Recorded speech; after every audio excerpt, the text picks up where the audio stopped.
Welcome to another episode of Artist Spotlight, the podcast. As usual, I'm your host, Mitch Stringer, and we've got another terrific photographer to share with you on this episode. But before we do that, I want to remind you, of course, that the program is brought to you by your friends at the Maryland Photography Alliance, where you can check out all sorts of information, education, contests, photo walks, all sorts of things that are going on, not only with the Alliance itself, but all the camera clubs that work with the Alliance and all the activities and events that they have going on. So, as I'm prone to say, check out what they have going on today. Come back a week later. There's probably more that you can learn from and enjoy the interest that we all have and the skill that we all are always working to improve upon. So this episode, I have a wedding photographer who her style is really, really something to see, and I think you're going to enjoy hearing from her. So my guest is Naomi Cataldo, and Naomi, welcome to the program. Thank you so much, Mitch. I'm excited to be here. So you work in a specialty that is super unique in the sense that, you know, if you're photographing your kids, and you say, hey, little Jimmy, smile, and Jimmy doesn't want to smile, or Jimmy smiles weird, you say, okay, let me do that again.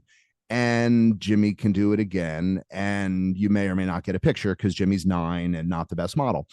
But in your field, when the couple says, I do, you can't really yell, cut.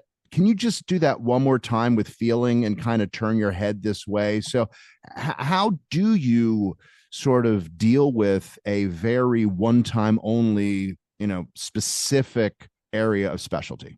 It's a great question. I thrive on that adrenaline rush a little bit every time I walk into a wedding that I'm documenting.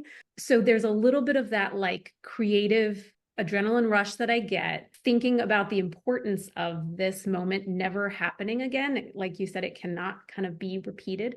But I also think a lot of it is preparation. Like I personally, as a creative, as a business owner and a professional, I feel like it's my job to make sure that I can be as prepared as possible for whatever happens. So whether that means knowing my gear, knowing where I want to stand or need to be to document something like that could change and not be what I'm expecting, but it's preparation in knowing the couple, in knowing the venue, like the place where I am. That's huge to me. And that's always been something that from the beginning I've felt I need to be as prepared as possible, because it's not lost on me that these are moments that won't happen again. These are people that won't all be together in the same space probably ever again. So that's huge to me. And it's funny that you brought that up as like the first question, because I tell a lot of my couples, and I talk about this a lot in my like marketing and social media.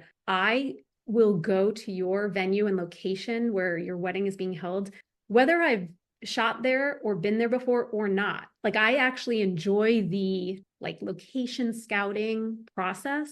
And I think that's part of being prepared for a wedding day in a huge, like it does so many things for me as a photographer in knowing like what I'm walking into as much as I can, because there's variables all the time. But. Yeah, it's interesting. So years ago, my parents got divorced, and that's a different podcast, but that would be some podcast. But recently, I was moving my mother out of the home that she was living in, and I came across their wedding album. And for context, that was the early 1960s, and the photos were all black and white. And, you know, I sort of vacillated between whether I wanted to bring this to my mother's attention, like, hey, Mom, I found a book commemorating that thing that you ran away from screaming, so to speak. And what was interesting to me is that with the benefit of time and distance, you know, from a divorce many, many years ago and all these kind of things, what she really attached to were the memories that those photos had captured of family members and, long departed aunts and uncles and cousins and friends. And who was that? Oh yeah, that was so and so. And so, I say that as a backdrop for, you are really creating a visual archive, not only of that day, but of that person's life. And that's, that's a lot of responsibility. Not that you walk around, with the mindset of, out of my way, I'm documenting history, but it's a lot. I mean, how do you sort of put that in perspective? Yeah. I don't know that I figured it out completely, but I will say it's a constant struggle of, in this day and age of social media and having everyone kind of out there and video and selfies and all of these things. A lot of it is, I want to document the couple, right? It's their day, it's what they've envisioned and dreamed about sometimes for years. But then I go back to, well, their parents got them to this point, right? Their family, their siblings, their college best friends, maybe introduced them, let's say, you never know who's part of their story in what way. So I kind of try to balance, and this has been a recent shift more than like when I first started, and we'll probably talk about that, but like thinking about long term, what are you going to want to look back on? Yes, obviously you want beautiful photos of yourselves, the couples, but it's really about like all the people that are there. And I think that's something that no matter what shifts in the wedding industry, trends and fashion and all of the things, you're still bringing a group of people together, whether it's 20 people or 200 people, and you're going to want to look back and see as many of those people represented as possible. It's actually something funny that like I've had conversations with my parents, because they're a huge influence in my life and kind of supported me in this career in many ways. And my parents constantly bring up like, it is kind of what you said, an archive, a historical kind of document. And we as a family still look at printed photos. And my parents were just visiting for Thanksgiving, actually. And my dad brought a pile of photos from an event he put together. And there were people, like even from my mom's recent 70th birthday celebration, he had printed photos of all different aspects of her life. And my sister and I were going through them. And I was literally like, oh my gosh, I forgot about so-and-so. And look at it, the picture may not be perfect, but I think it's not about perfection and technical prowess necessarily all of the time. So like I keep that in the back of my mind on a wedding day too.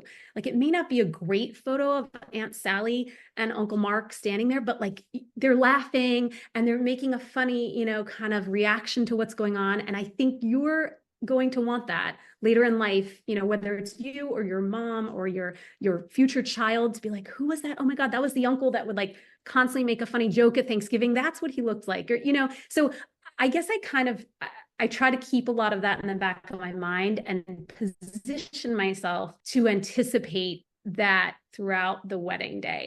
Like it's almost like a creative challenge I give myself of, can you document everyone that's there in some capacity or another, whether it's a quick snapshot or like if they tell me in advance that they're really close with certain people in their family, I kind of make even a more specific note, like on my documents that day to kind of be aware of. But so I don't know if that answers your question, but it's kind of like, it's just a running theme, basically from also like being a mom. I have 2 young kids and thinking about like, it's more than just you guys getting married. It's like the whole family is kind of part of it, Well, you've got this So yeah. consciousness. You really have a consciousness Yeah. and awareness of what, the bigger picture is, which helps you focus, pun intended, I guess, on the, the immediate, images. So, like any profession, and of course the nature of this podcast is photography, people wonder, how did people get started in photography? Mhm. How did they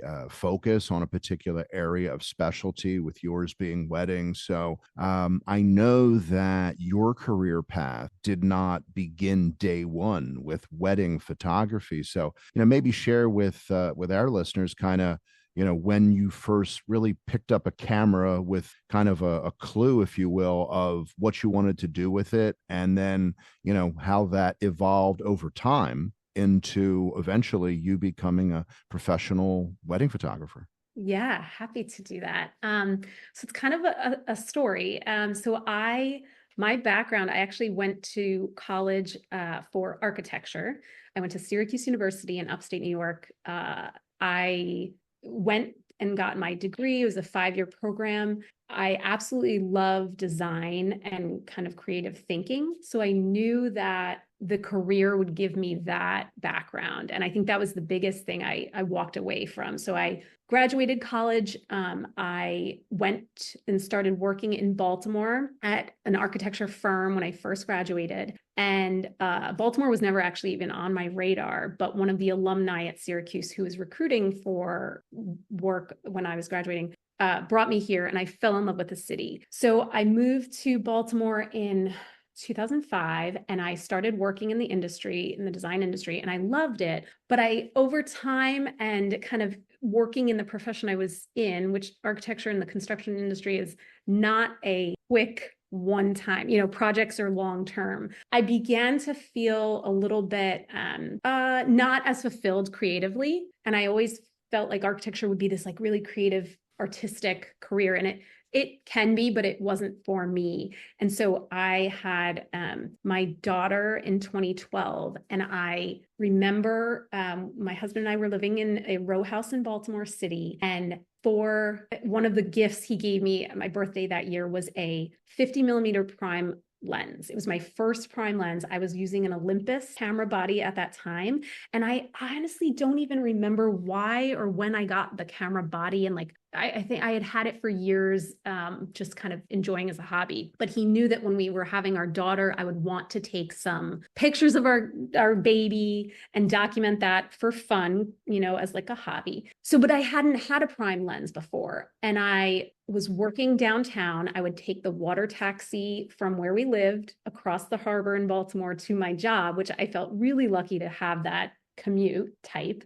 And so when I got this lens, I said, I want to just teach myself and play around with it. Like this was kind of before, I mean, I guess YouTube was a thing. I feel so old saying that, but it wasn't as prevalent. And I was like, I'm just going to learn things as much as I can myself by playing around with it. So I remember having that lens on my camera and walking down to work every day, completely in love with the city and the history of the buildings nearby, and feeling like, hey, I have to get to work anyway. I'm going to have my camera with me and like play around with learning the settings, learning how to shoot manually, because that was another thing that I hadn't really done much of. So I took it upon myself, documented a lot of the architecture in the city as I was walking towards the harbor, noticing light and shadow and texture and materiality. That was really kind of drew my attention to that in the beginning anyway. And I felt much more comfortable with that lens pretty quickly because it was a fixed, like a prime lens, for those that may not know, is fixed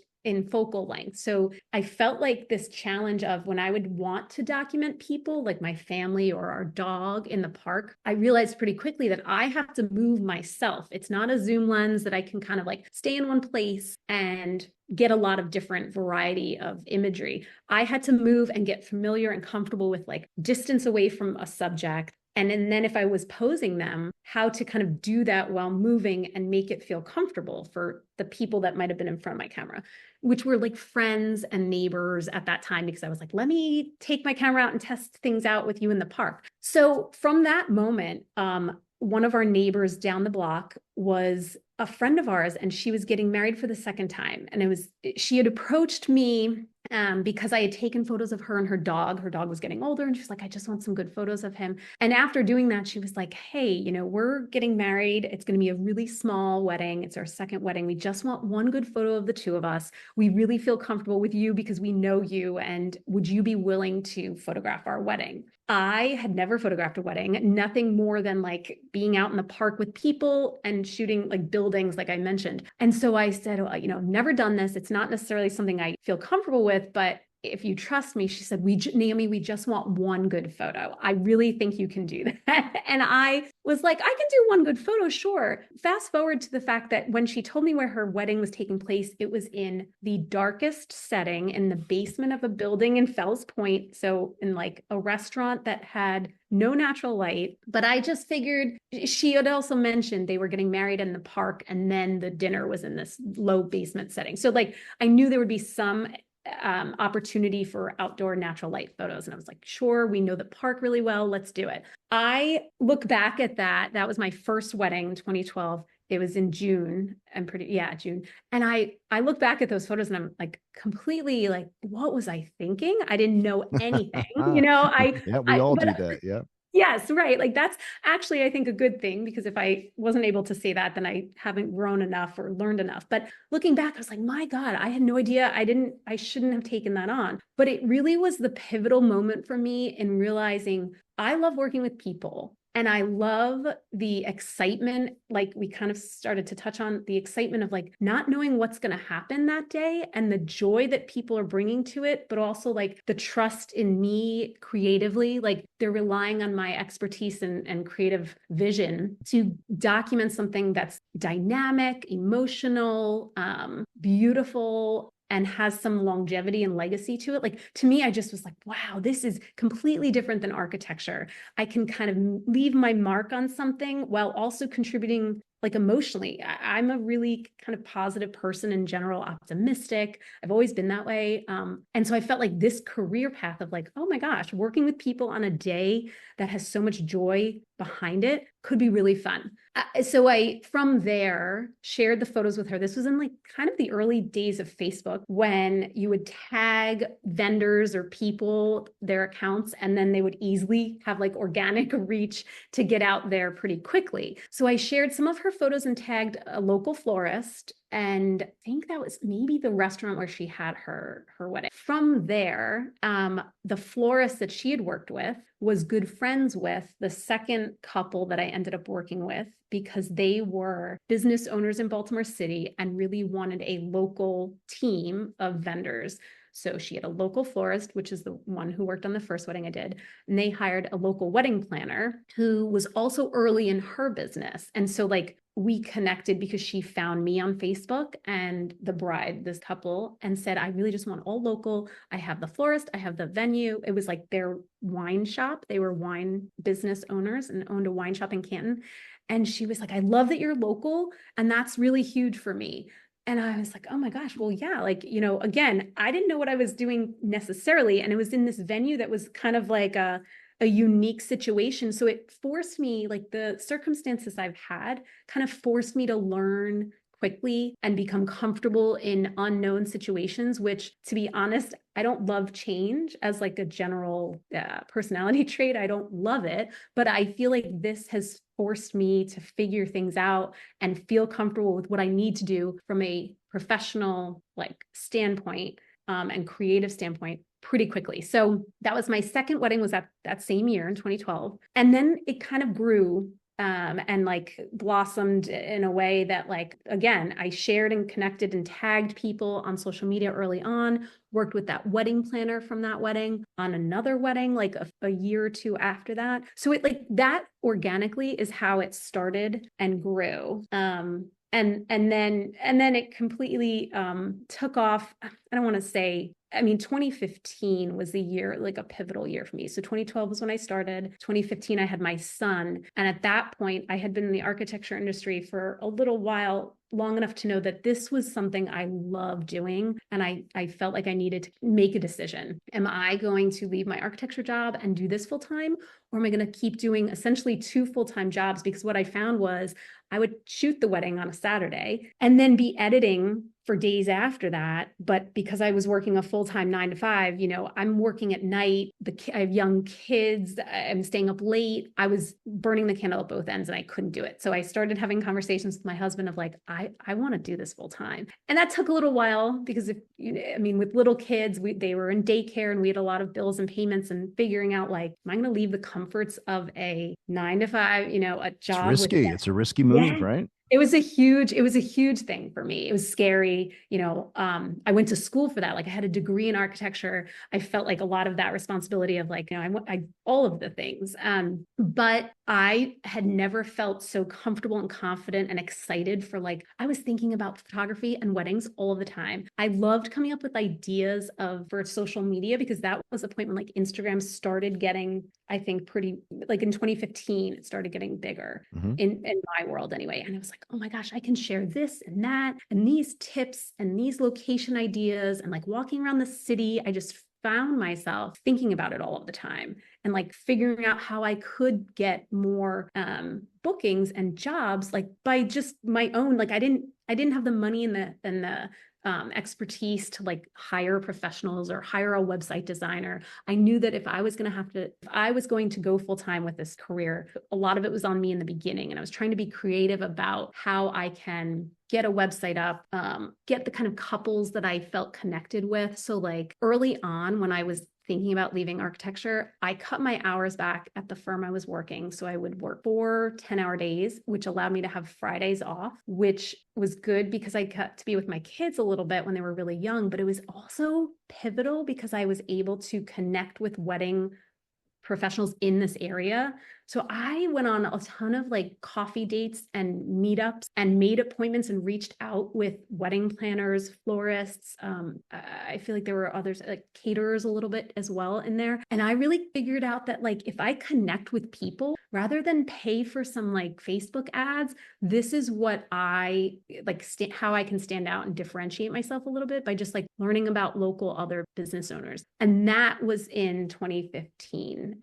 So those like Fridays where I got to focus on my business were hugely important and helpful. And then I slowly started to do more and more, still stayed at 4 days a week at my architecture firm. And I ended up going full time in 2018 and leaving. Literally, it was like May of 2018. It's my last day as an architect. And so now, I know we talked about this when we had our pre-call, but you're now at about how many weddings per year that you feel kind of is the sweet spot for you to be able to do and manage all the things that go with it? Yeah. So I had said like 18 to 20, Mm-hmm. which had been a good number for a while. But what ended up happening in 2020 around the pandemic was that I found myself really enjoying and doing more of the micro, like intimate, smaller weddings, which in my mind, I was like, oh, they're smaller weddings and they're a smaller time commitment. I can do more of these and keep my 18 to 20 number of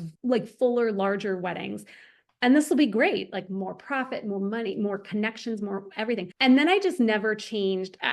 So now we're in 2024, the end of 2024, and I just did 28 weddings this year with a mix still of intimate, smaller weddings and larger. I would say it was about maybe 6 or 8 smaller micro weddings, what I call them, and then like 20-ish larger. I have to look at the breakdown again. But to be honest, that's a little too many. So I would say anywhere between like 20 to 25 is probably the sweet spot for me per year. So we've all heard the term bridezillas at this point, and with the emotions that are built up and attached to all of these, have you and it doesn't have to be the bride, it could be the groom, but have you had to deal with the unrealistic expectation, maybe not even in the planning phase, but maybe on wedding day or thereafter? Have you sort of had that Dr. Jekyll and Mr. Hyde experience working with just people over the years, or not really? Yeah, I have to say I've been so lucky. I have been able to work with amazing couples that, to be honest, I don't know if it's just personality and like the right people find you and you find them. Friends of friends, like you attract your tribe. I guess I've heard that. I have not had that many standout experiences like that. I certainly will say I've had couples, some brides, some grooms, but also some like parents of my brides and grooms that somewhat unrealistic expectations. And I don't think it's any sort of like bridezilla where anyone was extremely rude or antagonistic or anything like that. It was more so like what I think happens still to this day, no matter how much education there is in the industry for couples. I think people just don't understand until you've gone through it and you're on the other side, and then you kind of can't really change it. So you have to kind of trust your professionals that you're hiring. But there's this desire to have as much time as possible that day, and this expectation of like, we can do it all, no matter, where it is, when it is, what time of year. But a lot of it is like this. We just want to have a good party. We want to have a great experience with our friends and family. And like, there's so much to be said for that. but there's also a limited amount of time and there's a lot more production, I guess I would call it, involved in it. Like as a couple,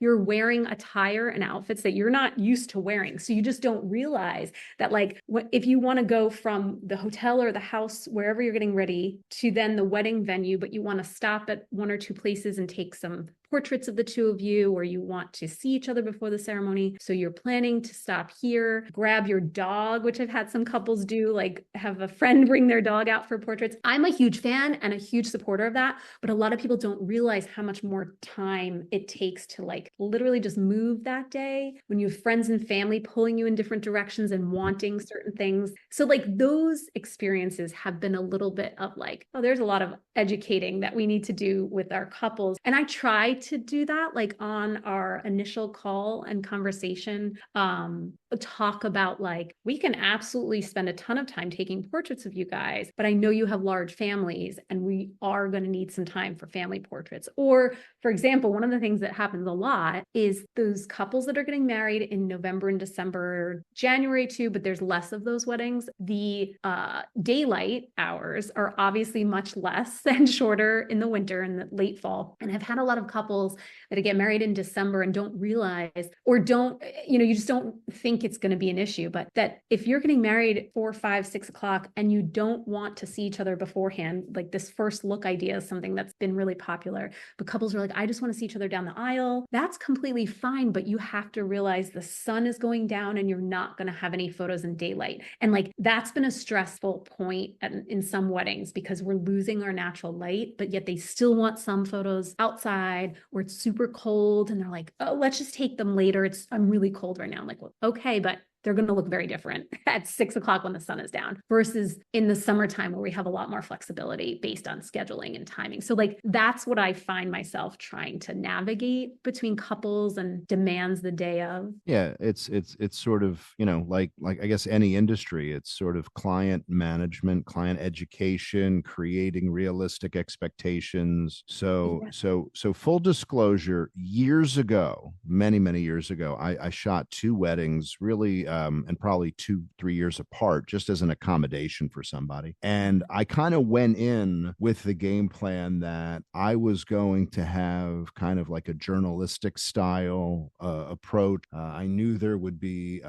some portraits, there would be some group pictures, there would be some macro pictures, the ring and various other things. I may well have overthought it, but not being an expert in wedding photography at all, I kind of didn't want to miss a thing. And, I trudged on through and it worked out okay. But that said, in 2024, what's your style? What are you seeing? Are people getting away from some of those, 3-4 categories of tried and true weddings like would have been in my parents' 1960s book? Or where are we now and kind of what's the look that you bring forward? Mm-hmm. I think it's something that I'm really excited to see develop even more, is this a little bit more of a relaxed approach. And I don't want to say candid because that's a word that gets thrown around a lot, but I will use it in the description of how I think I really mesh well with the couples that I work with. And what I do bring to the table is this, like I said, relaxed and like effortless in a way where there's less formal posing. There certainly is some formal portrait time. I think everyone should have a little bit of on the wedding day, but I approach it in this way of, I want it to feel as genuine and as authentic and real as possible. So it's not necessarily natural and real normal to have a camera following anyone around for like 8 or 9 hours a day. I don't work with celebrities, so that's not normal for a lot of people. And I figured that out pretty quickly when I was starting off, because people would say to me, whether it's like family photos we took early on or engagement photos, it was always this running theme of people telling me we're awkward behind the camera, or we feel awkward or uncomfortable. So, just tell us what to do, or tell us what to do with our hands, or we can follow directions, but like we want guidance.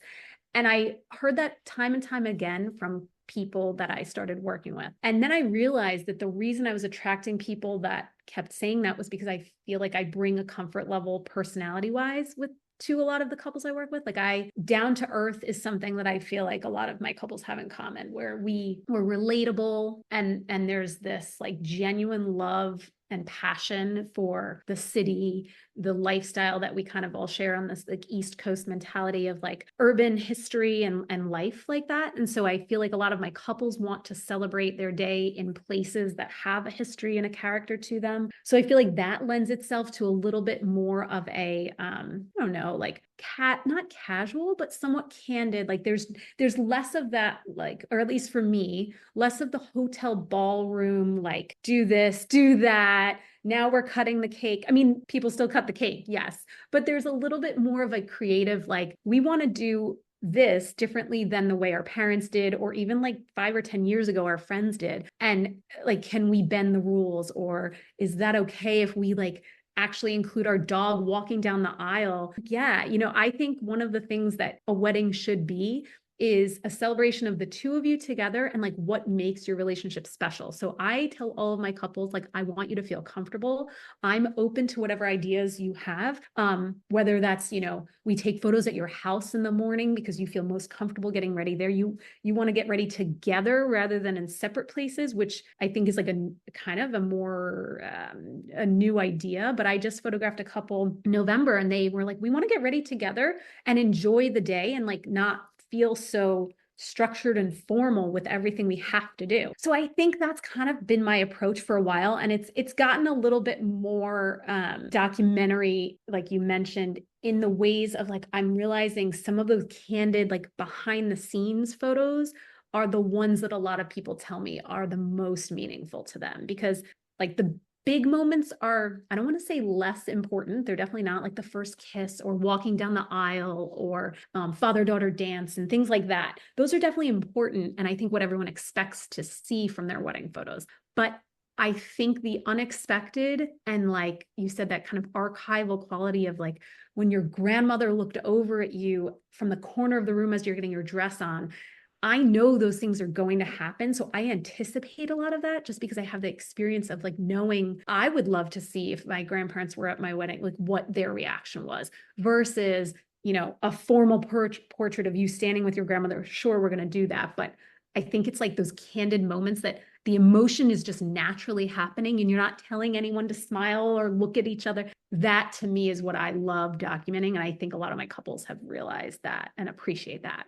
And that just comes from understanding people and experience. And sometimes as photographers we see situations starting to develop, and we want to get ourselves physically in the position to capture that thing that is about to happen, not necessarily what's going on, but will be happening in about 3 seconds. Yes, exactly. And that's quite a dance. I contort my body sometimes so much to the point where I'm like crouching or hiding behind something because the way it's framed in that one spot is incredibly powerful. And that's exactly it. The anticipation and the experience of knowing, like when certain people come together or when you've learned a lot from my couples. So that's the other thing too, is I feel like more information is always better. I don't know if that's my architecture background and schooling, but I feel like the more I know about their relationships together, where their guests are coming from, like if they're out of town or if a lot of them are local, like that kind of all feeds into what may happen and what is important to document. So this will be a strange analogy, but you'll get it in a second. So like if I'm photographing wildlife in Africa and I see a lion in the foreground and I see a few other lions that are part of the same pride in the background walking towards that lion that's nearer to me, I know that as soon as those lions walking up get next to the lion in front of me, they are going to rub faces. They are going to flop on each other. So you really want to be focused for that moment. So the analogy is when you see the groom and you see a few of his guests approaching him through the crowd, you know that a bro hug is moments away. Yes, And exactly. when right? Yes. And when you see the bride and you see a couple of her girlfriends approaching, there will be an over the top, almost cartoonish hug that you can't even believe, right? Yes, yes, exactly that. And that's actually one of my favorite photos from one of my brides getting ready this June. She was in the room and like it wasn't anything she even said to me like I want a photo of my girls hugging me. No, it was just the door opened and she wanted to show them her dress and they like all glommed on and the amount of smile like you couldn't even describe the radiant like joy and love they had for each other and the hands everyone's hugging and you're like I was just overjoyed and like giddy at the point where I was like, oh my God, this is incredible. And I didn't expect it to happen, but I knew generally where I needed to be and could prepare for that because, like, exactly what you said, generally, like, if what's going to happen as multiple people are getting close to each other, like, and sometimes it doesn't always, sometimes I'm like, oh my God, if I was over there. And so I'll, prompt them a little bit, maybe at that point, if I know I didn't get the shot I wanted, but I'm still like always about how can I document this in a really creative way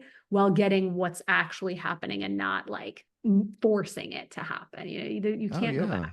So, So, there's different preferences here. So I'm curious, black and white versus color. Do oh my couples God. want one or the other, or do they want some of both? Or, what are you finding with your clients? That's a great question. I think my couples have said time and time again that the black and white photos, whether it's that they love the way I edit, so I shoot digitally. I don't necessarily use film, which is another topic and I'm, a whole nother podcast about, but I love the look of black and white. I've always felt that some emotions and some moments just shine and like ring so much better, much more dynamic and evocative when they're in black and white. And so I choose to edit like it's kind of a rough number, like 10 to 20% of my final photos that I deliver end up being black and white.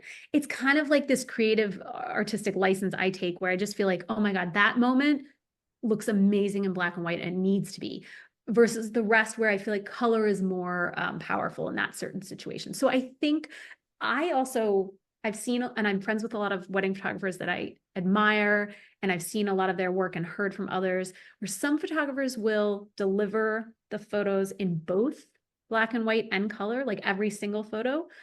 I I don't necessarily think for me that works well because I want there to be some hierarchy, like I think it sort of washes things out if everything is in black and white all of the time. Like there's duplicate. To me it's like the artist should kind of decide that. And so I take a little bit of liberty in making some of my images black and white and others stay all in color.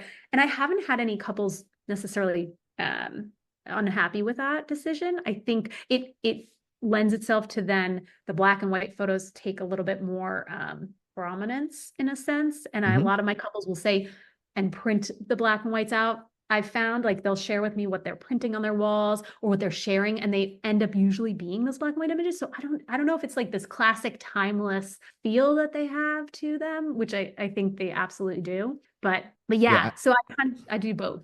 But I think that, for me anyway, the black and white, they bring about kind of a timeless elegance. yes, exactly right. They When do. I look at years ago, in Hollywood especially, Yeah. these photographers would photograph the leading men of that time and the leading women, whether it was Marilyn Monroe or Charlton Heston or Humphrey Bogart, etc. They were all shot black and white, Yep. and they had kind of a very similar lighting formula.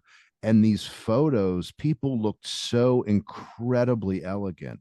I agree. Yeah, it's that elegance and that like not illusion of this higher, classier self, that you may be, but like it elevates the image to be something kind of like bringing you back to those like that 1920s, 1930s feel of like, Mhm. like stature and that this is a really important day versus just a snapshot that can be in color that, is any given day. I do think that's a lot of it. That's elegant, that classic, timeless look, because a lot of people will say, I want my photos to be timeless, but yet they love all these certain trends that are happening. And I feel like there's this industry rule of like, well, nothing is timeless because you're going to look back and your wedding's going to feel dated no matter what, whether it's because the fashion gives it away or the decor you have or the venue you choose.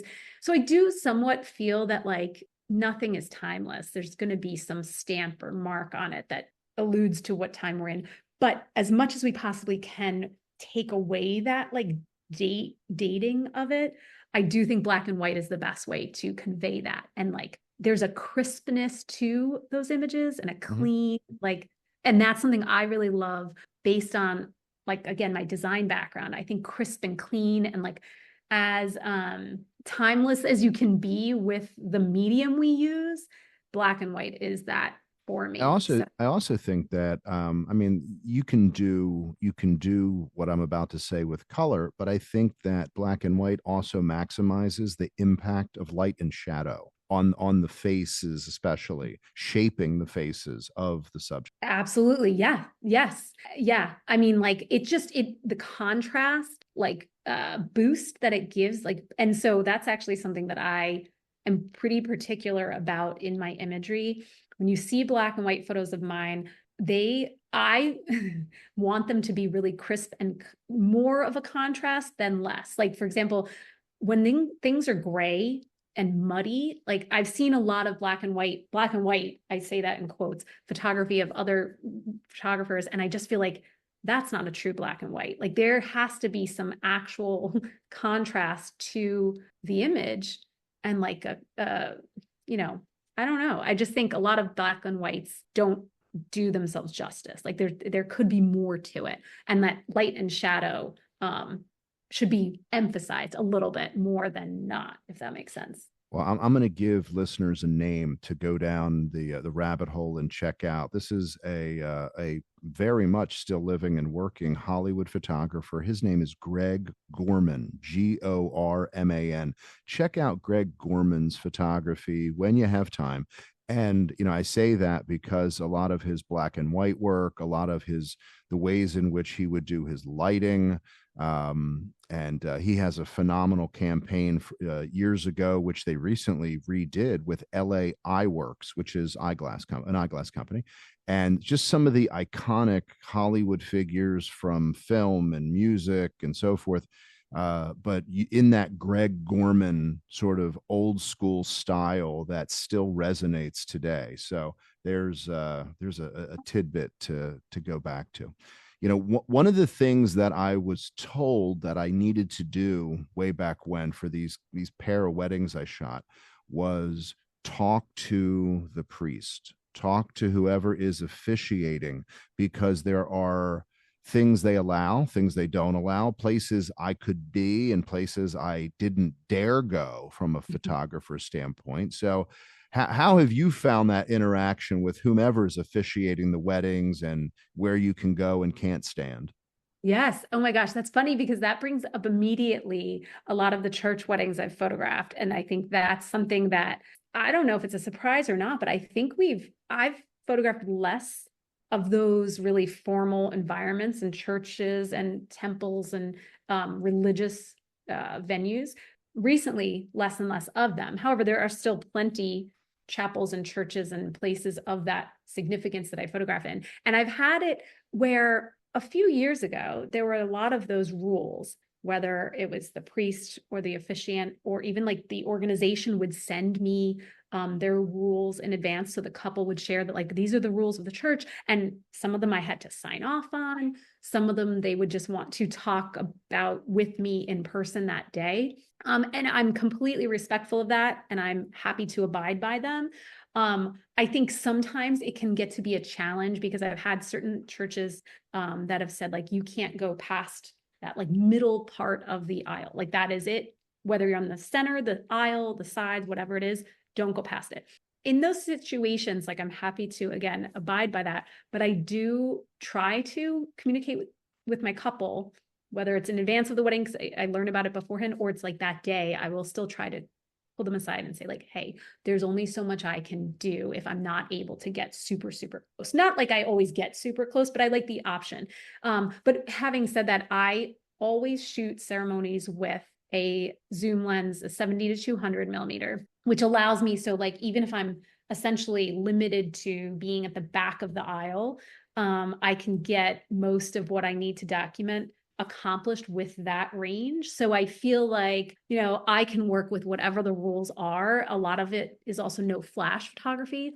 That's been a pretty big thing during church ceremonies, but I find I don't actually want to use a flash anyway. Like, even if I was able to, the gear that I use, I shoot in Canon, now mirrorless. I have two Canon bodies. And I find that like the low light capability, I don't need to use a flash. The one time I still like to use it during a ceremony is when they're recessing, like after the couple's pronounced married, and they're walking back down the aisle towards me, because they're moving and there's a lot of like fast motion. Having a flash for those moments, I think, is really crucial. And usually that's totally fine because the ceremony formal pieces are over. I've found that like I've figured out a way that my gear can accomplish it, and so it's not a huge deal. A lot of the officiants I work with now that may not be in a church environment are the bigger thing I'm struggling with is like, which I'm sure a lot of people are realizing, is like phones, iPads, guests with their devices. And it's funny because I haven't figured out a way where it's been a perfect situation yet. I've seen a few different examples of the ways officiants and the couple will approach this, like, please put down your phones, or don't take out your phones, or turn off your phones, silence. I haven't had any situations where people like phones will ring or vibrate loudly during the ceremony and interrupt. That's not an issue. Thank God, that's been good. It's more of like, I just had a wedding this fall where I didn't realize it until looking at the photos and editing them after, but I was shooting the bride and her parents walking down the aisle. And as I'm looking at these photos, because in the moment, I'm worried about so many different things: my settings, how the composition is, making sure that I'm ready for the next person that's walking down the aisle, and like getting the right composition is huge. And so I'm just taking a lot of photos quickly. It's my style. I have two different cameras and lenses, so I'm fluctuating between two. But as I was looking through these photos after the wedding and editing them, I'm realizing that I see behind the bride, at the last gentleman in the last seat was standing over her with his, I think it was an iPad, it might have been a phone, but it was large, like up above her head, like shooting overhead down the aisle, and like raising his hand and just holding this device. And I mean, like, I can't believe I didn't notice it at the time, but there was nothing I could have done anyway. But so to me, that was incredibly like disrespectful. And I know a lot of wedding professionals feel this way, that like your iPhone photos are not going to be the quality that anyone is going to want. Like, I have this struggle of trying to understand. I know a lot of people want to document things for their own, but I think there's this like respect that needs to happen where people are hiring professionals, and if you want to discreetly take photos during the ceremony, that's totally fine, but like during the aisle walk, that moment is so significant and like meaningful. And so I saw that, and what did I do? I edited him out, and his hand and his device, because I just feel like nobody needs a hand and a phone sticking out of their head. So, but I just feel like that's the new struggle these days with ceremonies and rules. Well, I was going to ask you, whether they call it, GWC, guy with camera, or, Uncle Larry. He's a really good photographer. And, Uncle Larry is the guy when you have fully assessed the situation and you are in absolutely the right position to get the bride and groom, when they turn around and they're about to come down the aisle. They've just been named, married and all that kind of thing. And who's there? It's the back of Uncle Larry, because he's jumped in front of you because Yes. Larry wants to take the picture. Yeah. I mean, how often does that happen? Do you have conversations with your couples about, hey, if you have a family member that's really into photography, today's not the day for them to be doing X, Y, and Z? How do you even manage that? Because it's a lot. It is a lot. I haven't figured it out perfectly yet. I will say a lot of the time we'll have conversations in advance. So I like to have a meeting with my couple about like 4-ish weeks, like a month before the wedding, 3 to 4 or 5 weeks. And we go over a lot of things in that meeting. And some of the time it does come up like, oh, my uncle or my dad's really good friend from college is a photographer on the side. They're not professional, but they love, like, all of what you said. They will want to document it, so they'll be there, but we're telling them they know there's a professional. We don't want photos being taken with their phones.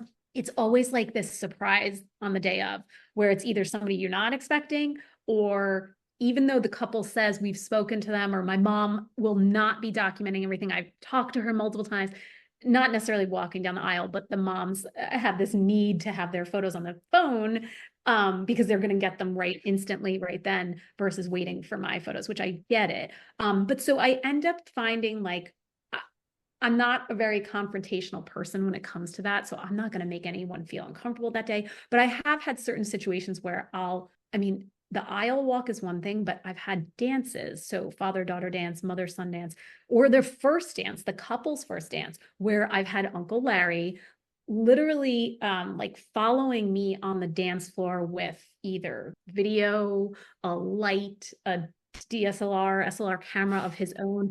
And like, I let it happen to a certain extent because I can move and I know my photos are going to be better no matter what. But there was a time where I was in a situation where I had to tell him, I said, you're going to have to move to the side, or like, excuse me, you're in my way, or I need you to step over here. And like, I don't do that very often, but it got to the point where it was like, I'm worried that the couple's not going to get the photos that they're expecting because of what you're doing. And they generally have had, I say something once and people understand and appreciate it. But there definitely have been times where, like, I just kind of glance at them, or if I'm working with a second photographer, which I would say maybe 75% of the weddings I do, I have a second with me. I'll mention it to them, like, like almost like, keep your eye out for Uncle Larry. And then they can kind of be my like bouncer in a way, or like set themselves up to where they'll block that person and then I can still get the shot. So I try to do things as respectfully as possible.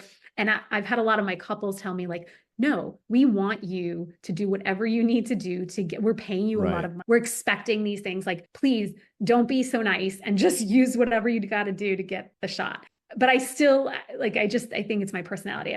I don't like to start anything, but I will kind of gently nudge if I need to. Well, my version of that is if I'm shooting an NFL game on the sideline and I get in the position where I think the play is going to come, and next thing I know, the television camera guy plants himself right in front of me, and I'm like, no, you are not doing this. Yeah, so it does get surreal. So you mentioned that you're typically out there with two camera bodies, and I know that people are always fascinated by gear. So so we may as well hit that subject hard. So you're out there with two bodies, you're out there with at least one flash. What sort of lenses are you taking to a wedding? So I would say, I think it's about 3 that are my go-to, always on me. And then I have some backup lenses just in case. And I've used them a handful of times. So my main 2 that are usually one on each body is my 24 to 70 millimeter, which the Canon 2.8, I want to say it is. Probably a 2.8. Yeah. Yeah, 2.8. Yeah. It is. So it's funny because I used to be a prime girl through and through and feel like prime lenses were the way to go. Don't tell me otherwise. And then a second photographer I was working with had the 24 to 70 and was like, you need to see this. It's fast, it's crisp, sharp, and it's awesome. She's like, I have it on my 90% of the day. And I was like, I was still skeptical, but I rented it from Service Photo because I plug for Service Photo. I absolutely love them in Baltimore. I went and tried it out and I fell in love for a few different reasons. I've shifted recently, and when I say recently, probably in the last like 5 years, to really appreciating documenting things at a little bit of a wider angle. So like 24 and 35 millimeter is like my absolute favorite these days. When I first started, just to give you context, I used to feel like 50 and even like 85 millimeter was really, I would like crop things and shoot tighter. And I just felt like, I look back on those, I'm like, that's not really telling enough of the story. It's limiting in a sense. I mean, there's a time and a place. So the other lens I use is an 85. So I like to have that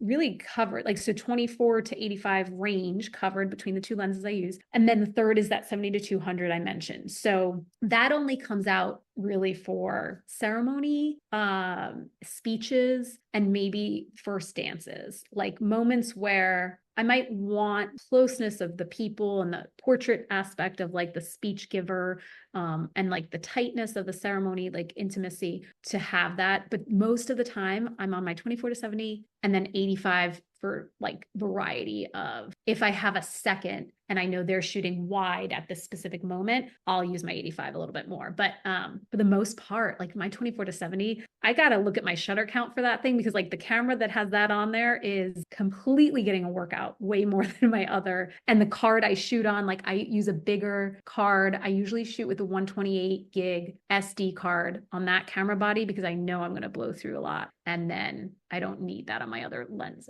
body setup. The 24-70 is like my go-to. It's an amazing lens. I love the flexibility of, what it gives me. So yeah. Now, are you shooting JPEG and RAW, or just one of those and not the other? Yeah. So I just shoot in RAW. I think when I first started, I wanted both and I had it set to be JPEG and RAW, but I quickly learned, like, I just personally in my workflow wasn't using JPEG at all. And I still don't know, like, I'm curious actually if you do, or if other people do, like what the rationale behind it is, if it's just like a backup system. I shoot to two camera cards duplicating the images. So like I know that if something gets corrupted on one, I have the other. So I only shoot in RAW and I only use the RAW imagery. So I've had success with just that setup. Yeah, yeah. I mean, it's whatever works. I mean, when I shoot wildlife, especially, I'll shoot JPEG and RAW, and generally the JPEG I'm using, it could be social media posts, etc. Okay. And then if I'm creating larger prints, I'll use the RAW, and I'll go in and I can make subtle adjustments and those kind of things. So Yes. Okay. I didn't think of that.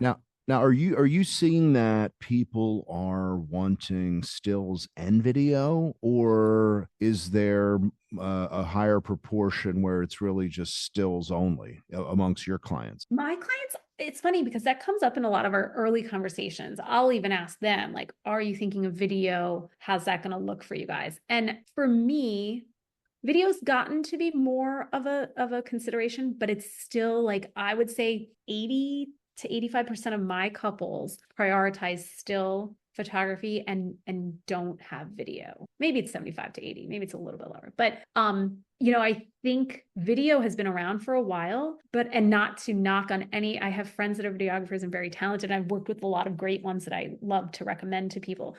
But I feel like the issue that keeps coming up in conversation, people tell me, is how often are we going to look at it? Exactly. Yeah, like, and I get it. I mean, we didn't have video at my wedding, and we had like my husband's uncle like take a few video with his phone of a certain moments throughout the day. And we still, I mean, so it's not a long thing to watch, but I don't know where that video is. I don't choose to sit down and watch it. And so I think the like longevity and functionality of a printed photo, and there's just so many opportunities to do things with still photography versus with video. And so a lot of my couples say that to me. They're like, we don't think we'll watch it enough. But then I have people say like, oh, our friends were like, you have to get a video. There's certain things photography can't capture, reactions and speeches and things like that. So like, we definitely want it. So I feel like it's almost like a black and white. Like if couples right off the bat are like, I don't know, they know they're not going to have video. And then there's some that are like, we know we want it, Sure. but for my couples, I would say, like I said, like about 80% don't choose to go with video. I do think, with the way, it's funny, I was just on a webinar earlier today, and it was a publicist talking about trends in the wedding industry and like how things are shifting and generational shifts with the new couples kind of age of everybody now and what things are going on. And she said video is huge, but I think it's almost like video in the marketing aspect of showing people behind the scenes of like, everyone wants to know like what you're really like as a person and personality and what it's like to work with you. So from a business standpoint, I think video is huge. And I know I need to do more of that and like sharing video content, but from a deliverable of like what my couples are looking for, I find that still photography is key. Yeah, video is probably good for behind the scenes stuff. Kind of how the sausage is made, so to speak. And Exactly. there's an analogy for you. So Have you noticed much of a difference between couples that are this is their first marriage versus this is their second marriage? You know, you mentioned early on a friend said, "Oh, this is our second marriage." So, you know, it's almost like we had this big event at a big venue and now we're going to get married in a phone booth, you know, because it's our second wedding, you know. So like are you seeing though across most of well, I don't know how many second or third or whatever marriages you're shooting, but are you seeing a discernible difference between first time versus second or thereafter? Yes. And you know what? I've done a considerable amount of smaller weddings for people's second marriages. I would say, like, generally the theme is they're a little bit older, obviously, just age wise. Your second wedding may be later in life or not when you're 25, obviously. But so there's an age thing. But the biggest difference is what they are prioritizing and how they're planning to like celebrate the day is vastly different. It's like from a documentarian standpoint, it's easier and I love it.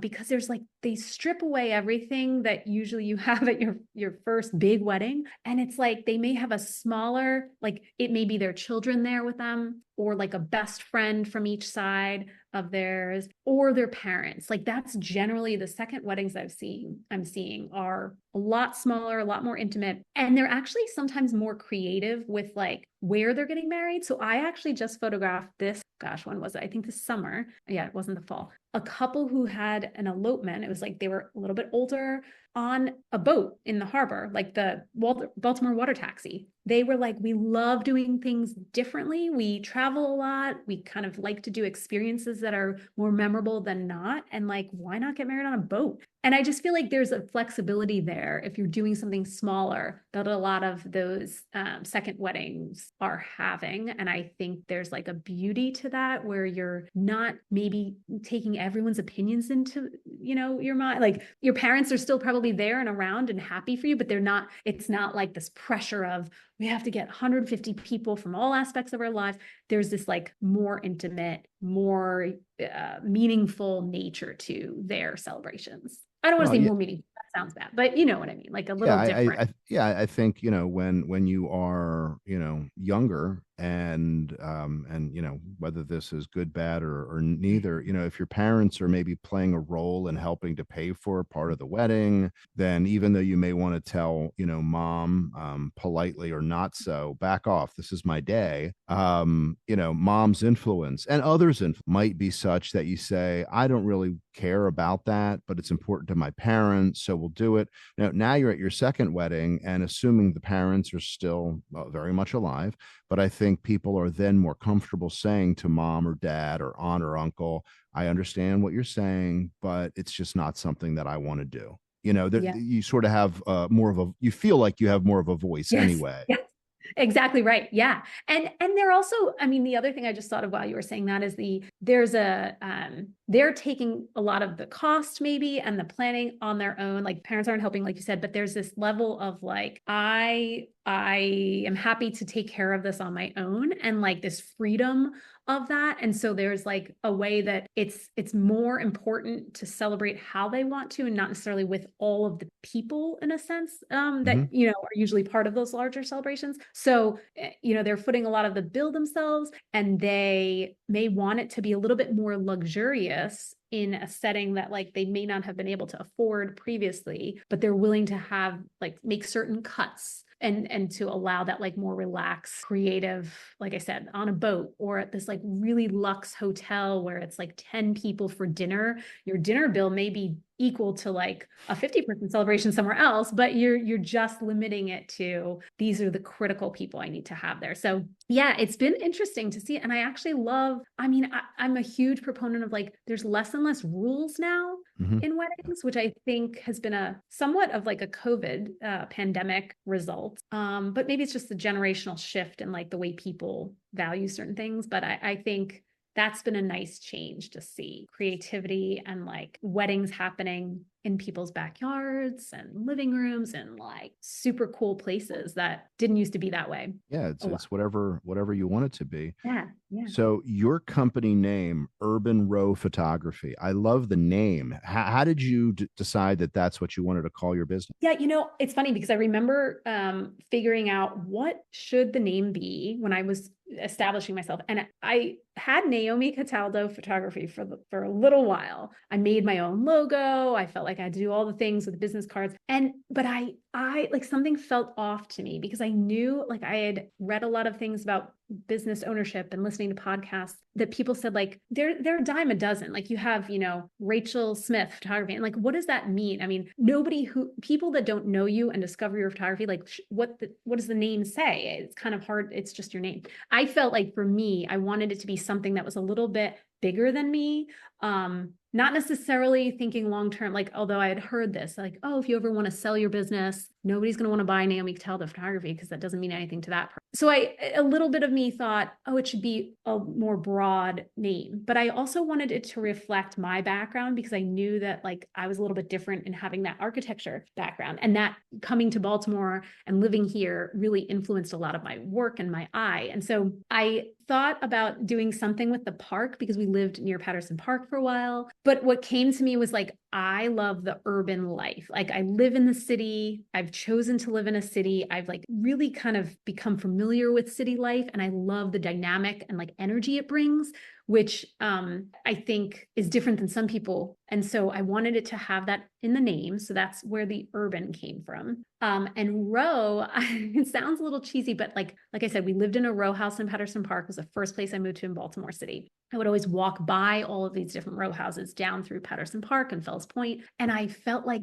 it's interesting, but most row houses look the same on the outside, but the inside of them is so different. Like, we lived next door to our best friends, and like we had the exact same 12-foot wide house, but our stairs went up the middle of the row house and cut the space in half, and theirs were along the side of the wall, parallel to that like main party wall. And so like you walk into everyone's row house and it's completely different. And I like the idea that, like, kind of as an analogy to a couple's relationship, where on a wedding day, right? The wedding is kind of prescriptive in a certain sense. Generally what's going to happen. It's kind of the same from wedding to wedding, generally. But like when you start to learn about the couple and their family and how they got to be, like, I always ask my couples, how did they meet? I love learning their meet cute story, and hearing that it's always different. And so I tried to bring that to the photos on the wedding day and personalizing like what's meaningful to them. So I felt like row could allude to like row house and how I connected with the city in that way. Like row, urban row, it kind of just like seemed like it could go together.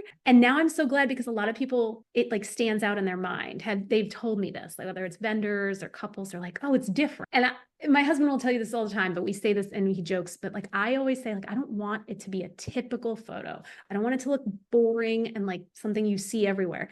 I want my work to stand out and feel like something you're like, wow, it makes you stop for a second.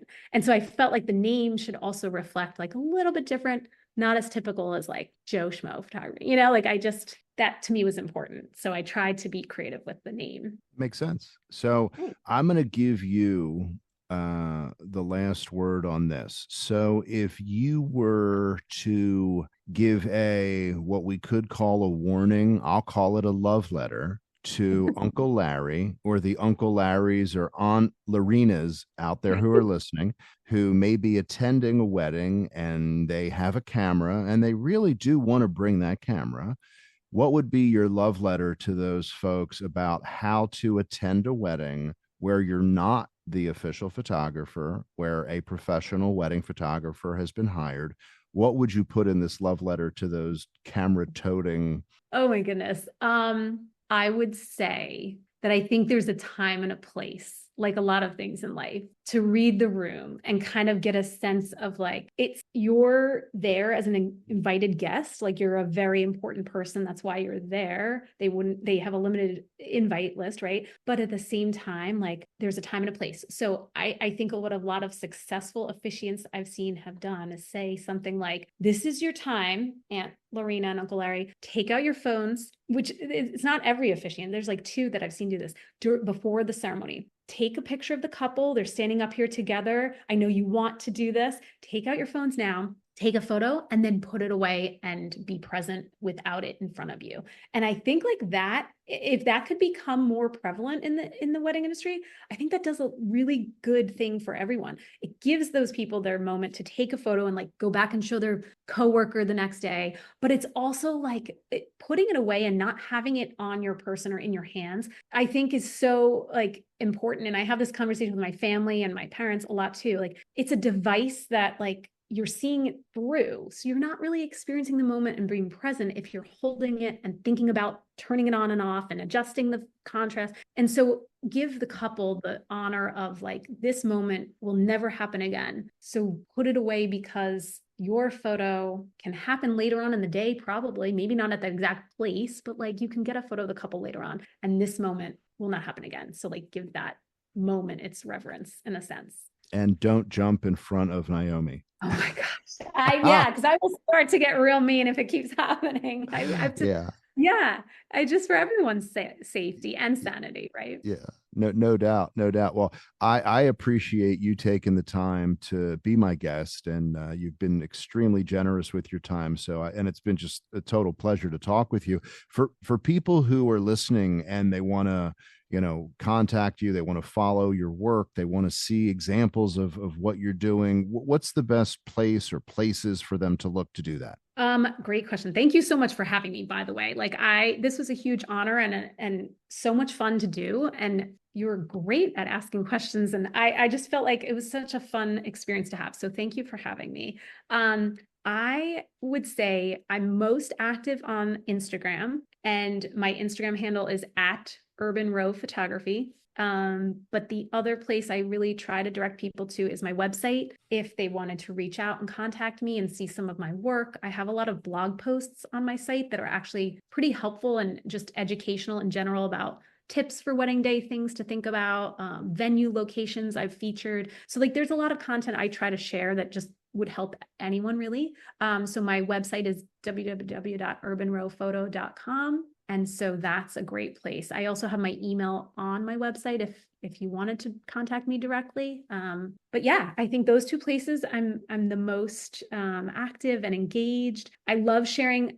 a little bit about me and behind the scenes and some like just industry things I'm seeing on Instagram. I try to make it helpful. I don't necessarily always want to shout out and share. I do share my photography a lot, but a lot of it's also just like, I want it to be a helpful place. So if people are seeing things or even just local events, I love living in the city. I love Baltimore, and I think there's a lot of good that's happening. So I try to share that content as well. So yeah. Yeah, that's great to make it a spot just to come back to periodically and see what you've put up there. Well, again, I appreciate, Naomi, you joining me, and I want to remind everybody, if you want to find out what I have going on, Instagram is a great place at Mitch Stringer Images. You can also go online to mitchstringerimages.com, both resources that are there. If you want to reach out to me, feel free to do so. Instagram's probably the best way to do that. Shoot me a DM if you have questions. I get a lot of questions about people wanting to plan trips, and they want to know about workshops I may have going on, etc., gear questions. So whatever it is, just shoot me a DM. I'm happy to respond pretty quickly. So until next episode, I wish everybody great light. I wish you happy shooting, and we'll talk again soon.